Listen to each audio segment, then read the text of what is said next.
end of the school year is here, and it can be so difficult to keep our middle and high school students engaged.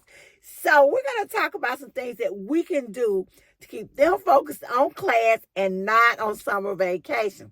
The first thing I'm going to suggest to you is a time capsule. A time capsule is a collection of items that reflect what is going on right now.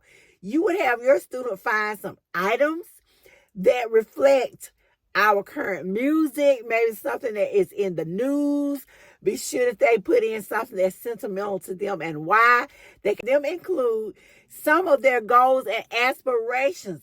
Depending on which grade level you have, it would determine the amount of years you would ask your students to wait before they open their time capsule.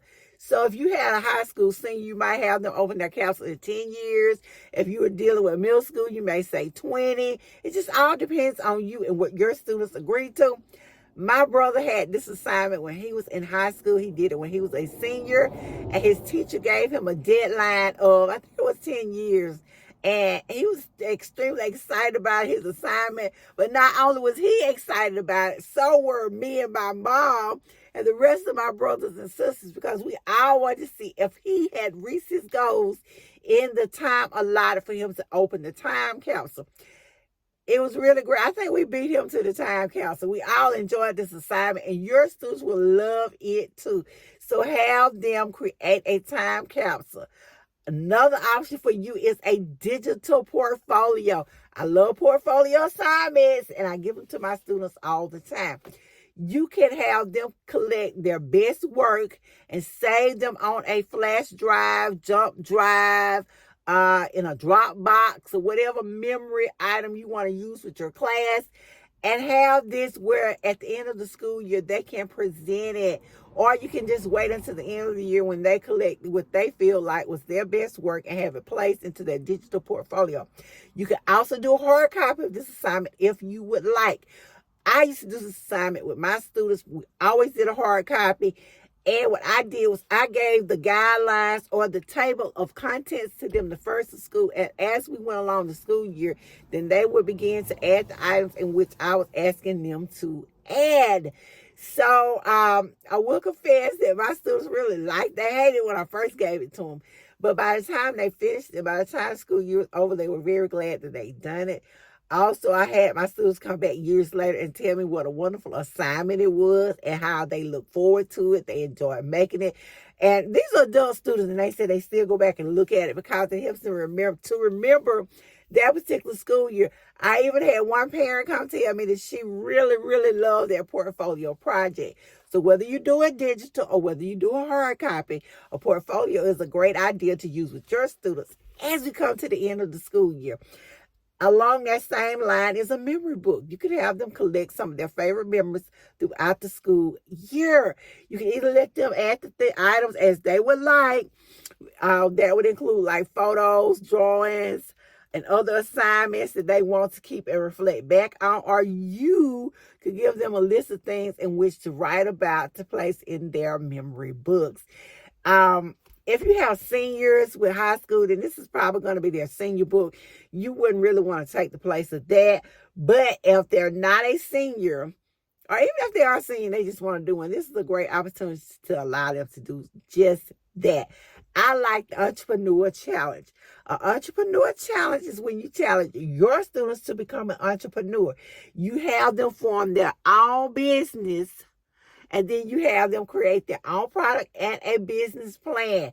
You can use templates from Canva or have them use templates from Canva in which to use as the foundation for forming their business plan. Have them think of what their product is, and then have them do a pitch. Have them pitch their product to you and the rest of their classmates. Another idea is doing a literary magazine or some type of publication that your whole class gets to participate in, and they get to display their work. There are some companies that do class books. You can do this in the form of a book too. And they will have it where, I think it's student treasures. I don't want to get it wrong, but anyway, they do they have something similar to this where the students' work is displayed in a book, and you can order a class that the students can buy copies of the book. So this is something you really want to consider. It is a great treasure to students, and even those middle and high school students will find this exciting. You can also have them do some historical research. This time of the year, I would find something that was centered around May or centered around June. Have them look it up. Have them do all of the research. I would not give the whole class the same assignment. I would find a different holiday or something to have them to do, and I would allow them to work in groups, and that would make it not as challenging as it would be if they did it all by themselves, and it would make it more fun. I am a big fan of journaling, so reflective journaling towards the end of the year to me is a great way to get your students to stop and think about their school year. It's a project that I feel like they would enjoy. And I enjoy it too because I love reading what their responses are. So consider doing some journaling as you come towards the end of the school year. You could also have one big community project that you and your students work on. And this project would help to better your community. And it will also give them something to do and focus on and make them more environmentally conscious as we approach the end of our school year. So these have been some ideas to help keep our middle high school students engaged as we come to the end of the school year. I hope you try some. Please feel free to tell me in the comments what you think you're gonna do with your kids, or what which one of these you're gonna try. Or like I said, if you have a different idea, please share. And I'll see you guys in the next video.